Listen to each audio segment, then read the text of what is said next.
All right, we are just waiting for confirmation that we are streaming via YouTube.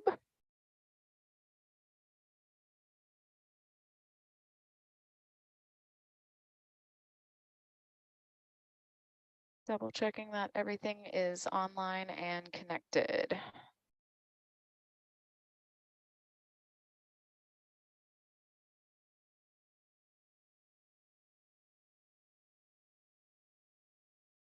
All right, awesome. I think we are good to go. Hello, everyone, and thank you for joining us today. We are streaming live from the studio aboard the EV Nautilus, which is owned and operated by the Ocean Exploration Trust.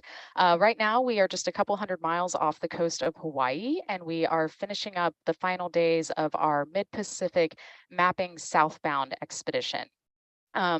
It's been a great expedition. We left from Sydney, Canada, just over a week ago. And if you'd like to learn more about this expedition, you can log into Nautilus Live and look under NA 152. I'm Marley Parker. I'm really excited to be sailing as both the communications lead and one of the expedition leaders.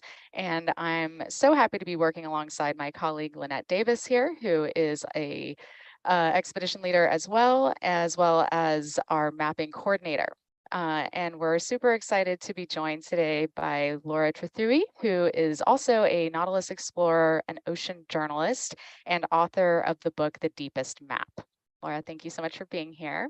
And just a reminder to our viewers who are tuning in, if you have questions during our conversation today, we definitely encourage you to submit those via our YouTube chat. And I think we'll go ahead and start things off. Lynette, can you start us off by telling us a little bit more about your role on the ship and what kind of day-to-day mapping operations look like on Nautilus? Yeah, absolutely. So like you mentioned, I'm the co-expedition leader on this cruise as well as the mapping coordinator. We are mapping 24/7 on this cruise. We have 3 watch leads that stand an 8-hour watch and have 16 hours off watch, where they're essentially on call. And we are constantly collecting data with our multi-beam sonar and processing that data as it comes in. So when we're on watch, we are monitoring the multi-beam sonar. We're also monitoring several other data streams that are coming in that are really important for seafloor mapping. So we're monitoring our position and the attitude of the ship. And we are also monitoring the sound speed in the ocean, taking measurements of that really regularly so we can make the most accurate maps possible. Yeah, it's a pretty complex operation. And then Laura, you have sailed on Nautilus before. Can you tell us a little bit about your background and your experience working on Nautilus? Yeah, I was part of this expedition that took place between LA and Oregon. So it was 9 days at sea, and it was the NA 152 expedition. And so I think that at the beginning of the expedition, we did some work in the Santa Barbara basin. But then from there, we went up the coast of California, and we were trying to map this really notoriously tricky and stormy part of the California coastline and trying to map in there. Yeah, and as an ocean journalist, I was kind of embarrassed that I'd never actually been to sea before. So that was actually my first time. You know, I'd gone on cruises and that kind of thing, but I had never been to sea for 9 straight days. So yeah, I was really nervous and really curious about the experience. You know, whether I got seasick or not. Turns out I'm not prone to seasickness. That was great. And everybody on the Corps of Exploration was really understanding because we did have a lot of rough weather out there. But it turns out I'm not prone to seasickness, which is really good for my profession. Yeah, that's great. You're a hardy sailor. And that's awesome that your first experience going to sea was on Nautilus. That's a really, really cool thing for your first time to officially go to sea, to be on Nautilus. It's a great vessel. And that was actually one of the questions we were going to hit on earlier, but I'll go ahead and bring it up now. Lynette, can you tell us a little bit about how rough weather and rough conditions can affect our mapping operations? Yeah, absolutely. So our ability to collect good data, to collect good bathymetry or seafloor mapping data is dictated by a few things, but one of the big factors is sea state. So if we are in really rough seas, it can be really difficult to collect good data. So we perform seafloor mapping with an acoustic instrument, a multi-beam echo sounder, which is mounted to the bottom of our hull. We send out an acoustic pulse and listen for that echo to return. In order to do that, we need to know the speed of sound in water really accurately. And so, like I said, we're measuring that very frequently so that we have a good idea of that. But when we have rough weather and the ship is pitching a lot, we get something called bubble washdown, which is a lot of the bubbles from the waves at the surface of the ocean washing down under the hull. When this happens, that ping, that acoustic pulse that we send out tends to sort of vibrate around in those bubbles, and we don't get good data. It doesn't quite make it to the seafloor. We don't quite get those returns that we need in order to measure that distance. So sea state really and weather really affects our mapping ability in that way. Awesome, thank you. Yeah, it's pretty amazing what we can do and what we can be limited by when the weather starts to kick up. And Laura, can you tell us, I guess, when you were on board on the Nautilus, going to sea for the first time, did you know then that you wanted to write a book about seafloor mapping? Had you already started working on that? Yeah, definitely. So this expedition actually happened in the middle of COVID. And so I'd been working on my book, The Deepest Map, for about a year at that point, and was desperately trying to get on an expedition. So I was emailing all kinds of researchers, and really at any other time in the world, I would have been able to get a place on board a ship. But because it was this pandemic, they really limited staff. So there was just no spots available. And Nicole Renaud, who was a former staff member at the Ocean Exploration Trust, we sort of kept in touch, and she kept trying to get me on board a ship because she knew that I really wanted to see ocean mapping. And Nicole really loved ocean mapping too. There's a couple of like ocean mapping nerds within the Ocean Exploration Trust world, and she was one of them. And so finally I managed to get onto this expedition. And it was purely about being able to see for the first time the nitty gritty of what goes on board a ship that's mapping. I'd never seen that before, and it was hugely helpful for the book. So there's several chapters, 2 chapters really, that are just kind of taking you through the inside of the ship and what's involved with mapping. So it gets a little complex and complicated and intricate, but like that's ocean mapping. So those scenes were really helpful for making the book, for sure. Yeah, absolutely. I want to just go ahead and show our viewers, this is the cover of Laura's book, which is pretty hot off the presses, correct, Laura? When did the book officially release? Oh my gosh, July 11th. So it's been out 2 weeks. Oh, wow. Awesome. Well, we are very excited. I'm very excited to read it. It's always really cool to read a book that includes a ship you have worked on and shipmates that you have sailed with. So I am really looking forward to reading it. But can you tell us a little bit more about where the kind of interest, I know you've been an ocean journalist for years and you have all kinds of fascinations with the ocean, but specifically the topic of seafloor mapping. How did you get into that? How did you decide to, a book is a huge project. How did you decide to write a whole book about something as challenging as mapping the seafloor? Yeah, so it's a pretty niche subject area. Like in terms of ocean exploration, I don't think it's the first thing that people think about. They usually think about like weird deep sea creatures and that kind of thing. So it was definitely a little bit niche, but where it started was there's this line that you hear all the time in ocean journalism or anything to do with writing about the ocean and sea creatures. I'm sure you guys have heard it a million times before, but that cliche that we know more about the moon and Mars than we do the ocean. And so I've read this quote like so many times. You see it in all kinds of books and articles, all kinds of different contexts.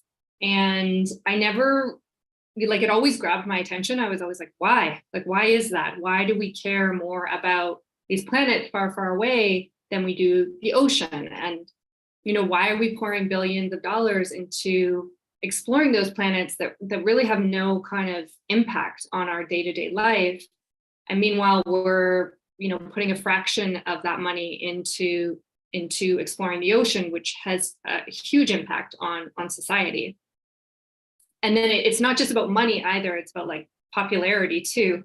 The public is just really fascinated by Mars and rocket liftoffs and all that thing, all those classic kind of outer space exploration moments. And for some reason, like deep dives and ocean exploration just doesn't generate the same kind of popularity. So I was really fascinated by that question.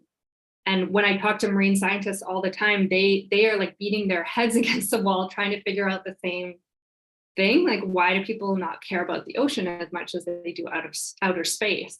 And they have all kinds of, is it religion? Is it politics? Is it because we can like see the moon and we can't see the bottom of the seafloor? So I was intrigued, like all those questions really fascinated me. And then when I dug into this cliche a little bit more, like it turned out that it was actually about ocean, that we've mapped Mars and we've mapped the moon perfectly and all these other planets, but we haven't mapped the seafloor. So even though we've had like the technology and tools to do it for decades. So at the time I started writing this book, we'd only mapped about 15% of the seafloor. So so I basically like took that on as the project that I wanted to write about. And the map really became like this metaphor for me about, why we care more about space than we do the seafloor. And that, one day when we do finish this map, we might kind of close the gap between outer space exploration and ocean exploration. And then when we have that map, we can ask all these incredible questions. It's just like the baseline. And then you can kind of get this jumping off point for asking so many more interesting questions and making all these important discoveries. Yeah. Yeah, it really is a great reminder of just how little we know about the deep ocean and specifically the seafloor. And it really is, I think, incredibly imperative to find out more about that right here on our own planet, our own backyard, before we race off to, explore the extremes of the solar system. What about you, Lynette? When and how did you kind of develop your interest in bathymetry and seafloor mapping and working in the deep ocean?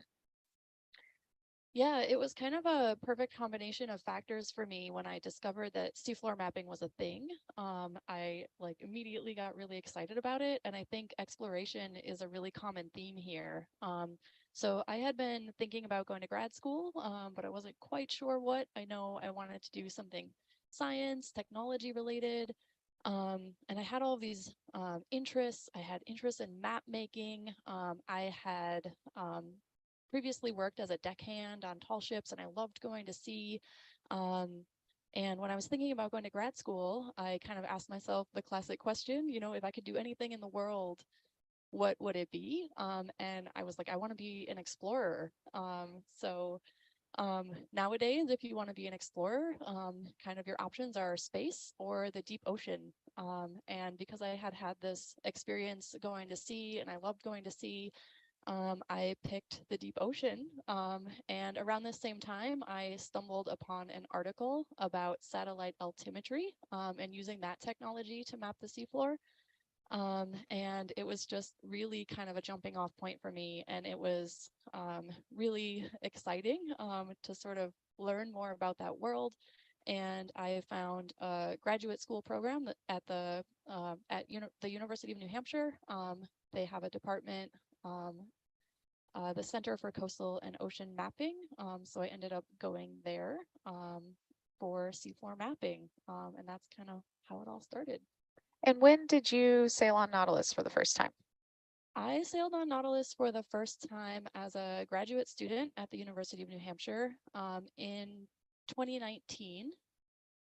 And I was here with some researchers from the Center for Coastal and Ocean Mapping with their autonomous vessels group. So we were exploring different technologies to map the seafloor more efficiently. So instead of just mapping with one vessel, sending out multiple small vessels, surface vessels, to collect more data simultaneously. So that was my first experience on Nautilus. Awesome. And this is, mapping the seafloor is not just something that Nautilus is very interested in and working towards, but it's actually part of a global effort. There is a large initiative called Seabed 2030 that Nautilus is contributing data to, as well as many other organizations. Would y'all like to talk a little bit about Seabed 2030 and some of the goals associated with that? Laura, I'm sure this is part of your book. Do you want to start us off with the Seabed 2030 initiative? Sure. Yeah, Seabed 2030 is a big part of the book. I would say it's probably like half of the book. And Seabed 2030 kicked off in 2017, and they announced that they were going to make the first complete map of the global seafloor by the end of the next decade. And they chose that 2030 deadline based on, how many ships and how many sonars were available at the time. And the goal for this map is that it's going to be the first publicly available map, which is pretty astounding because historically maps have been used, they're quite secretive documents in the past. They're made by like kings and empires, and they're used for like waging war or seizing territory. And Seabed 2030 was trying to do the opposite of that. They were trying to undo that history in a way and try and equal the playing field by saying, whoever wants this data, you can come onto our website and you can download the data. And that's primarily scientists who are using that. And all of a sudden, you have this place where all the maps could be available to anyone at the same time. And in terms of 2030 as a deadline, they always sort of knew that was a really ambitious deadline, because at the time that they announced the project, they did a study where they figured out that one survey ship would need 1,000 ship years or 1,000 years to map the entire seafloor, and that would be like unconstrained by any depth. So it was like, it's a big project. But as I said, they came up with that deadline based on the ships and the multi-beam sonars that were available, and then they planned to make up any shortfalls with innovations in ocean mapping. So things like drones and crowdsourcing, and they were going to recruit super yachts. And in the book, I get into Seabed 2030, but then I also get into like all those different innovations. So like I go to see a crowdsourcing initiative in the Arctic. I go visit this drone warehouse in San Francisco called Sail Drone.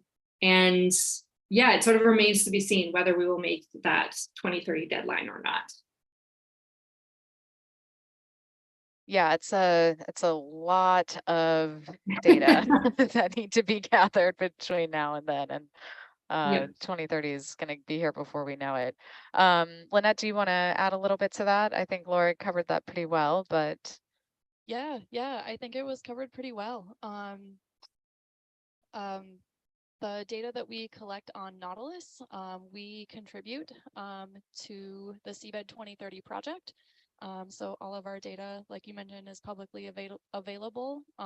Once it's cleaned and processed at the end of the cruise, we submit it to public repositories, which includes the JEBCO database, which is part of the Seabed 2030 project. So the data that we're collecting today will all end up in that publicly available database and publicly available map.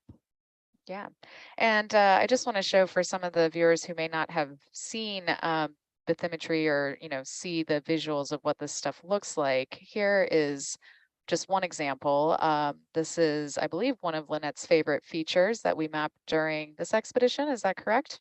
Yeah, so this is a feature that sort of came up by surprise on this cruise. So this is a feature that didn't show up in satellite bathymetry. This is something that we just happened to drive over, and it was just a really fascinating feature. And I think the exploration aspect and discovering new things that we didn't know were previously there is one of the best and most exciting parts of my job. So I chose to highlight this feature because we didn't know anything about it, 5 days ago. And now we do. So it looks like we've got several questions from some of our viewers. We obviously use sonar when we are mapping, and we've got a question about, do the sonars have the resolution to detect large sea mammals? Would something like a whale show up in sonar? That's a good question. If a whale was directly below our ship, we may be able to see that, but it wouldn't appear, as a nice formed whale shape. We would just sort of see kind of a blob in our water column imagery. So we might have a clue that there is something there, but we wouldn't know exactly what. And then I think this is a good question. We could apply this to a lot of different things when it comes to working at sea. What kind of technology development would make your job easier? Oh gosh, technology development. Yeah, I think because I was part of the autonomous vessels group at the University of New Hampshire, that is something that always comes to mind. Sort of having this like force multiplier of multiple vessels all mapping at the same time.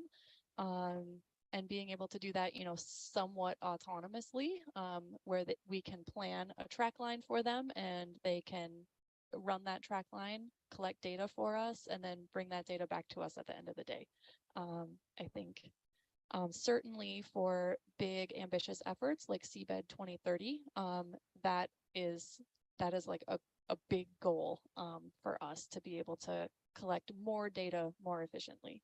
Yeah, I think it's the only way it's going to happen is to really put the autonomous vehicles to work. One ship cannot do what a whole fleet of autonomous mapping vehicles can do. Laura, would you like to add to that? I know just maybe speaking from your experience of actually going to sea and, working on a research vessel, is there something that stood out to you that would have made things easier or more efficient? Maybe a way to control the weather in the rough conditions. Yeah, I mean, if we had a way to control the weather, like hopefully we'd have a way to just see the bottom of the seafloor too. I'd throw that in there also. Yeah, we had really bad weather, and it really became apparent just how challenging it is to map the seafloor. That was a big revelation for me. Was one part of going to sea was figuring out just why it takes so long to map the seafloor. And there's a lot of obvious reasons why it takes so long to map the seafloor, like the ocean's just really big, for one. And sometimes you forget about that when you're on land.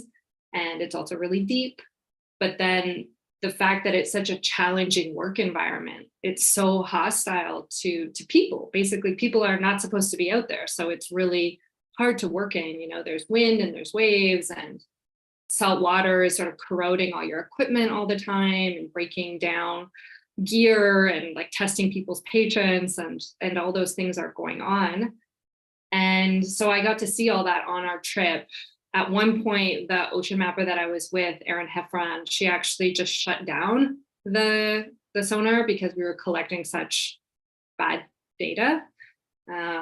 Usually you kind of get this really nice, clean bathymetric map and everything's very sharp and you can see all these details. And ours just looked like this like ragged tiger stripe, like it was so ugly. So they just turned it off for a little while because we were just stomping around on the ocean. And then after that trip, Erin was really very kind and she wrote up a whole document for me where she outlined like what we did map.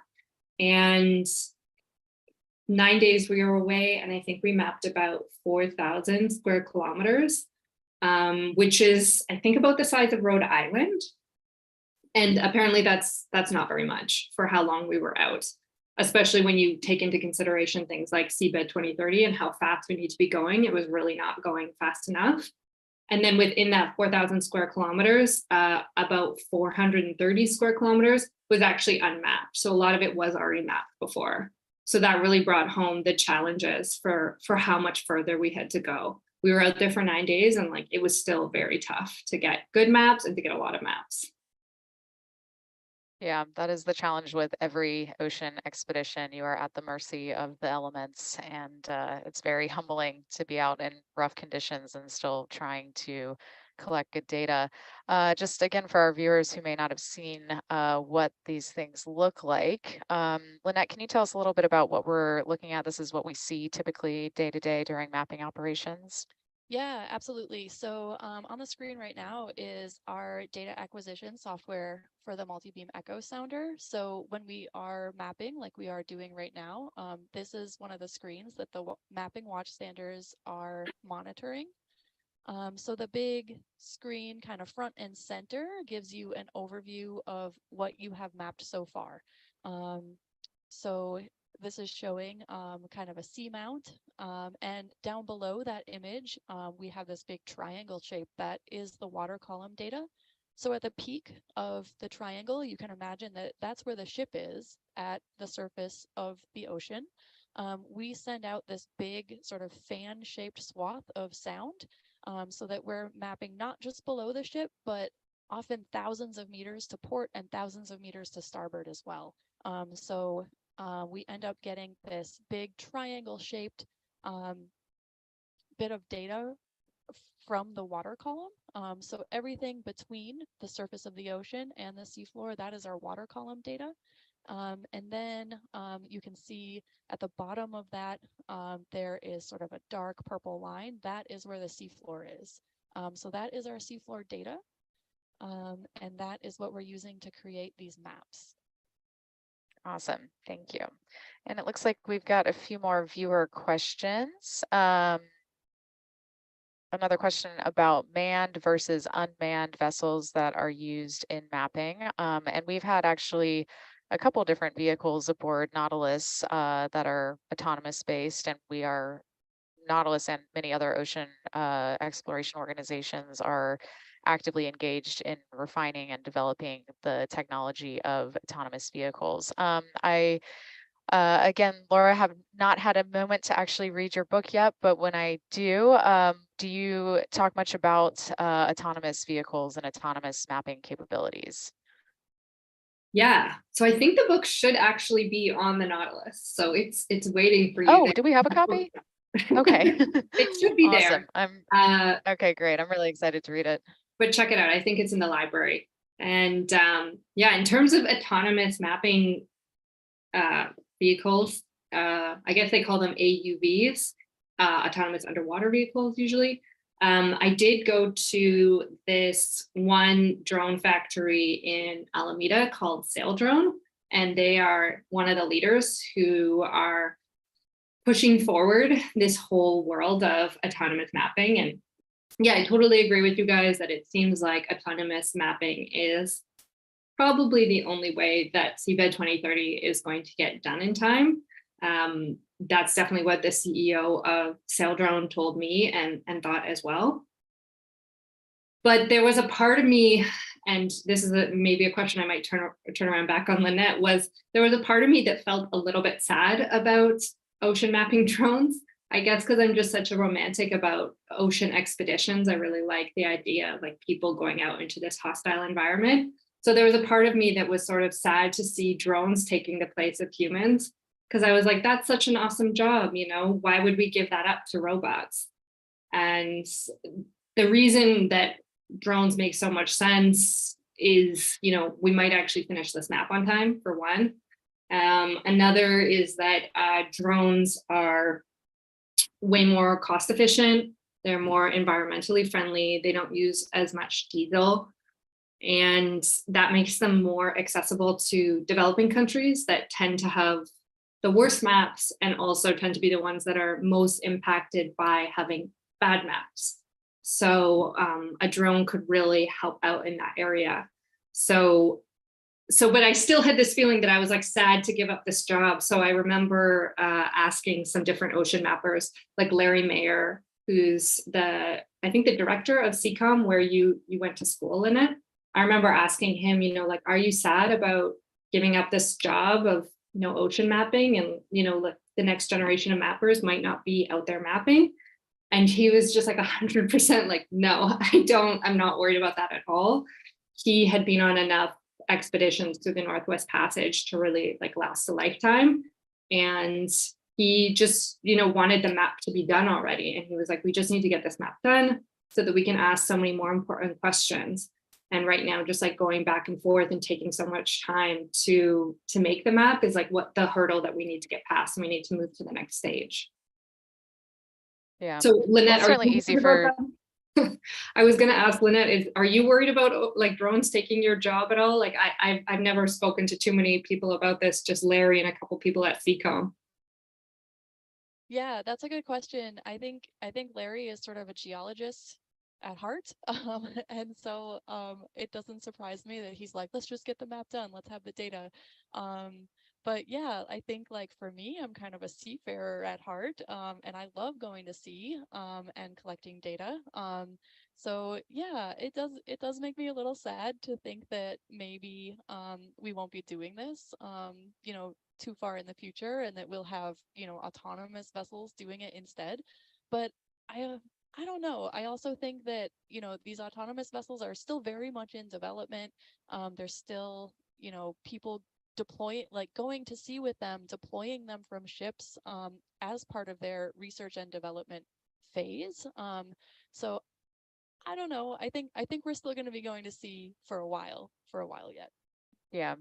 And speaking of it being a really cool job, I just want to show a couple action shots here. This is Laura on the Nautilus. And Laura, do you want to briefly tell us what you're doing here? Yeah, so that is, I mean, Lynette, correct me if I'm wrong, but that's a sound velocity probe. And you can see it kind of looks a little bit like a gun, but basically what you do is you shoot out this kind of probe. It goes into the water. I think this is one of the reusable ones, so it's called like an XBT, I believe. And because it looks like a gun, sometimes ocean mappers sort of like haze new ocean mappers on board the ship. So they make you think, the newbie think that they're about to like fire this gun into the sea. But really this XBT, when the probe comes out, it just kind of like falls out, like just kind of poops out in a very undramatic fashion. Erin Heffron, who is the ocean mapper on my trip, she was really nice to me, and she did not put me through the paces and like make me believe that I was about to like set off this huge explosion. But yeah, that's me dropping the probe into the Pacific, so off the coast of California. And that probe takes a bunch of measurements that you can then use to correct your sonar, the sonar measurements that you're getting back. Awesome. And then we have this great action shot of Lynette. This is from our expedition out here just a few days ago. Lynette is maintaining radio contact with our data lab here, which is an important part of the XBT launch process. But she also just looks really cool, working in the sunshine on deck in the middle of the ocean. Was a nice day for sure. Yeah, we have been blessed with some really good weather during this expedition, so we are very grateful for that. All right, let's get back over to a few more viewer questions here. Let's see. With the basic information available, could you predict what the uncharted seafloor could be like before you map it in high resolution? I think, yeah, so that question is kind of hitting on the fact that we have parts of the ocean that have been mapped to a certain level, and then we have much greater definition maps in other parts of the ocean. Do you want to speak to that a little bit, Lynette or Laura, both of you? You can Sure, take it, yeah. Lynette. Okay, yeah. So I mentioned satellite altimetry very briefly, and so we essentially have a global coverage map of our oceans using satellite altimetry, but it's very, very low resolution. So we're talking like kilometer scale resolution. So in the bathymetry image that I showed earlier, this is something that, like this did not show up, it's a small enough feature. It did not show up on satellite altimetry. We had no idea that it was there until we ran over it with multi-beam.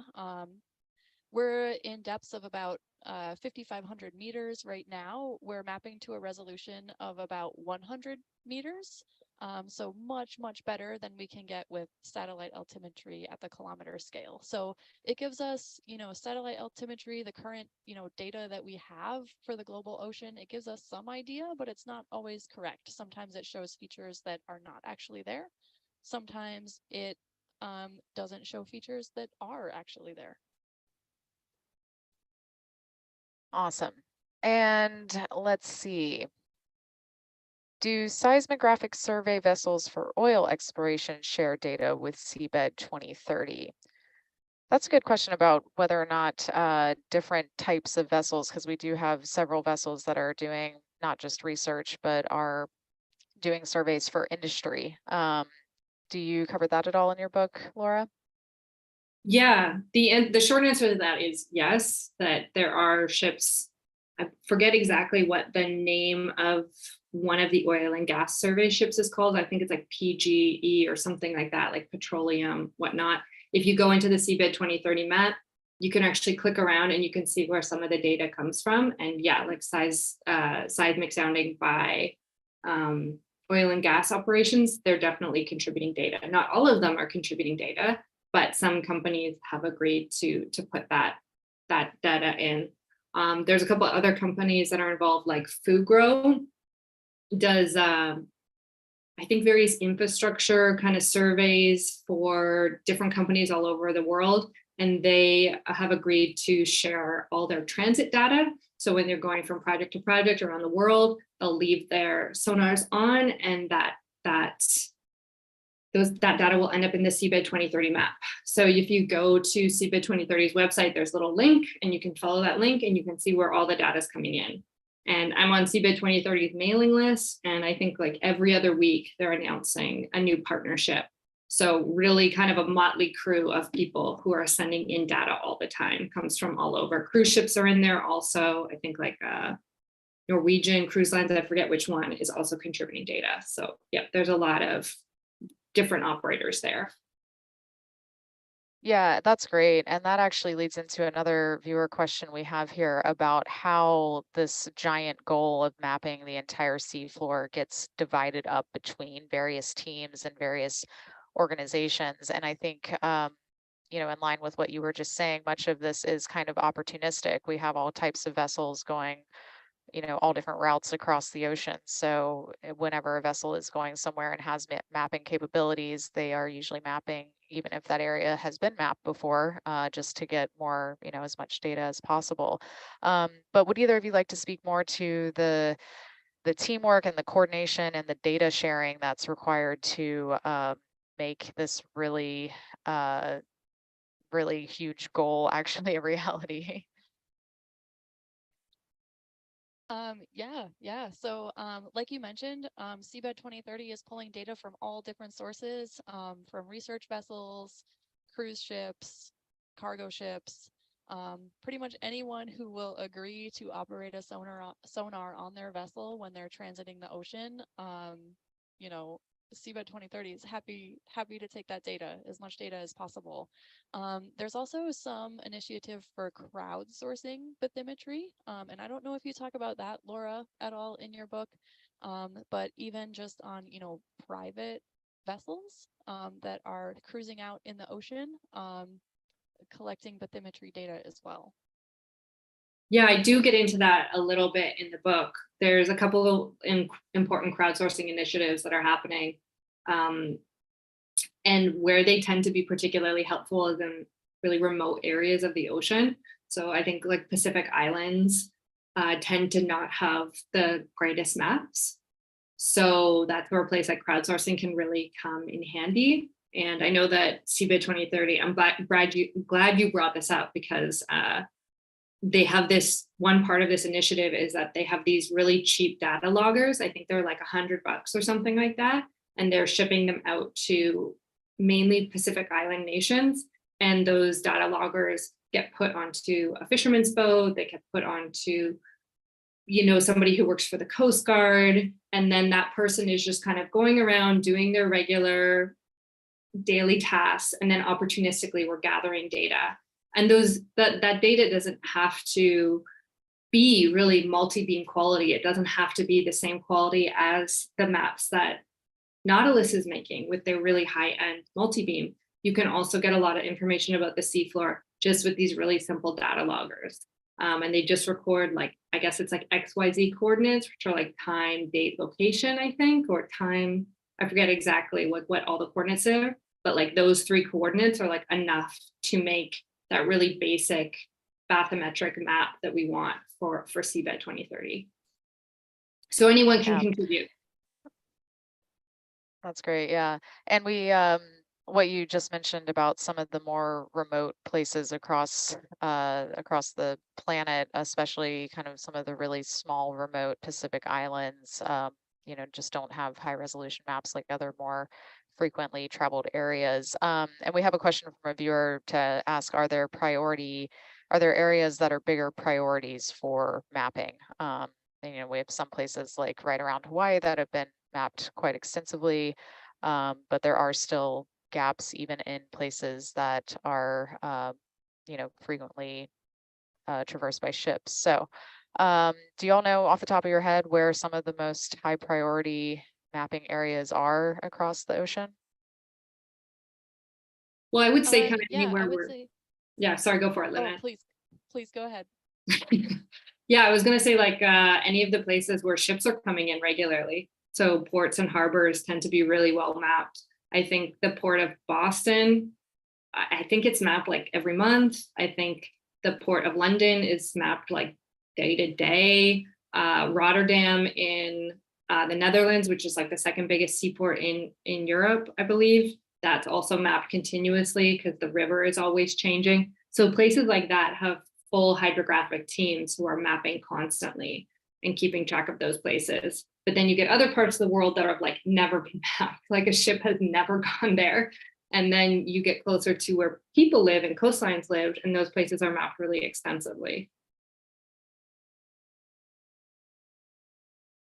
Sorry, Lynn, I cut you off. Yeah, just just to build off on that a little bit. Yeah, certainly coastal areas, ports and harbors, those are always the highest priority, primarily for safety of navigation, updating charts, that kind of thing, because these are areas that tend to be shallower water, more frequently visited, and so we want to make sure that any ships passing through there have the data that they need to stay safe and not run aground and that sort of thing. But those areas, you know, tend to be very well mapped. Like you said, some people have full teams that are just continuously mapping those areas.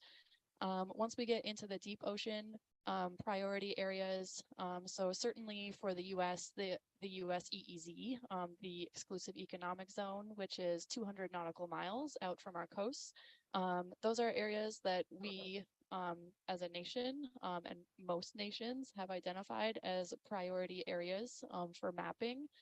And then once we get farther out from there into the deep sea, into international waters, gosh, I'd say it's maybe kind of a free-for-all. So we're really, when we are making long transits in international waters, we're using that satellite altimetry to try to identify where there might be unmapped seamounts and things like that, and trying to plan our transits accordingly so that we can hit those areas and confirm that they do exist, or, you know, update the data to show that they don't actually exist. We have a question specifically for you, Lynette. In your time aboard Nautilus and all the time that you've spent mapping, what is the most surprising thing you have found? I know you showed us the feature earlier that we were surprised to see on this expedition. Have there been bigger surprises than that? Gosh, the most surprising thing I've found. I know it's a tough question. It is a really tough question. Gosh, I think it's really just the features that you don't expect to be there. I think those are the most exciting things to come across. You know, you're expecting flat seafloor and suddenly you get this, you know, big seamount or something like that. And immediately you want to go down there and see what it is. So Marley just brought up an image of a geo. So this is, you know, this is an underwater mountain. And these are just like really exciting things to kind of stumble across when you're mapping. I think we've got another one here. Just really, really amazing the detail we can see on these guys. Yeah, every time we find one of these in the multi-beam bathymetry data, I'm like, we got to send an ROV down. Like, let's see what's down there. You know, want to get eyes on it as well. But of course, you can't dive on everything. Deep sea detective work, yeah. All right, let's see. I think we've got maybe time for just one or two more questions here. Oh, this is a big question. What is being done to protect some of these newly discovered underwater natural resources? That is a really important, pertinent question. And we could definitely talk a little bit about national marine sanctuaries and other protected areas across the ocean. Lynette, do you want to share a little bit about that? And I mean, we work in a lot of protected areas as it is, but we're, as we discover things, that is definitely incentive to create more protections around some of these deep sea, really, really unique ecosystems and habitats. Yeah, absolutely. So, our mapping is really kind of just the first step of that. It's often the first step of exploration in these areas. And then, often here on Nautilus, we'll map an area, identify an area of interest for an ROV dive to take a closer look at things on the seafloor, see what exists there, if there's any sort of, minerals, the biodiversity in the area, and all of this information, gets sort of like funneled up the pipeline, and potentially informs, areas for protection. So I know, earlier this season, we were doing some exploration and ROV dives around Kingman and Palmyra, which is part of the Pacific Remote Islands Marine National Monument. And there is a lot of discussion right now about expanding that monument. So the exploration work that we're doing with mapping, with ROV dives, with identifying these resources and biodiversity that exist in this area can really help inform and push those policies forward a little bit, and expanding protected areas. Yeah, I didn't even think about how mapping is kind of the very first step in that process. That's yeah, really highlights the importance of the work in that way as well. Laura, did you want to add anything to that? Yeah, that was pretty good explanation. I didn't think about those points so much. I was kind of thinking more about the nitty gritty of some sort of the sort of treaties that are working their way through the UN right now. So there's treaties like the Biodiversity Beyond National Jurisdiction Treaty that just got adopted by the UN and will hopefully get ratified in the future. And that's a treaty that is hopefully going to protect 30% of the ocean. And in terms of where to decide where you protect those places, like what 30% should we choose? It sounds like satellite altimetry can identify those really productive areas, but we're always learning more about what's actually down there because just there's so much that still hasn't been mapped. So once we map them, we can start to make better decisions about what to protect. And, it's really, the research has kind of shown that if you pick very good biodiverse areas, that you can actually make an outsized impact on boosting populations and, picking areas that can kind of become like hope spots for the ocean and can kind of generate more life. So areas that are like set aside from no fishing, the fish kind of spill outside of those borders and help fishermen outside of those borders. And so when we create those protected areas, it kind of creates more benefits down the line. Yeah, absolutely. And I think that is a very hopeful note for us to wrap up our conversation on. I just want to share the cover of your beautiful book one more time, Laura. And where can people find your book if they want to go grab a copy? Yeah, so if you're in the US and international, HarperCollins is the publisher. So you can go onto the HarperCollins site and that will direct you to all the different bookstores. You can also just go to your local bookstore and order it there, or it should be in stores right now too. And it's also available if you're a Kindle person. There's also an ebook version and there's an Audible version, which is voiced by a professional actor, not me. So you should be covered there with all the different versions that you wanna try. And there's one on board the Nautilus too. So that's waiting for you guys. Yeah, I don't know how I missed that. I'm gonna go find it as soon as we finish up here. But yeah, really excited to read it and great work. I'm so impressed with your ability to take this huge, very complex topic and put it into a book that is fun and fascinating to read. So really looking forward to that. Laura, thank you so much for taking the time to join us today. It was really wonderful to chat with you. Lynette, thank you for sharing your expertise and experience. And thank you to all of our viewers for tuning in and for your great questions.